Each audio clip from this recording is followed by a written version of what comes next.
7 najistaknutijih funkcionera Komunističke partije Kine odalo je danas priznanje dostignućima bivšeg lidera Mao Tse-tunga povodom 120. godišnjice njegovog rođenja.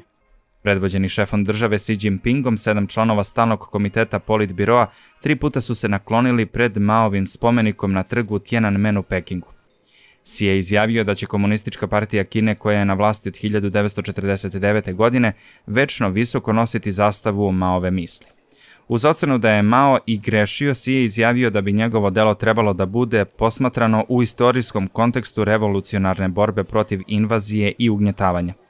Kineski mediji tvrde da su lokalne vlasti u Maovom rodnom mestu Shaoshanu, važnom centru crvenog turizma, planirale da potroše oko $330 miliona na 12 projekata vezanih za proslavu godišnjice rođenja. Xi je međutim naredio lokalnim liderima da proslave budu dostojanstvene, jednostavne i pragmatične.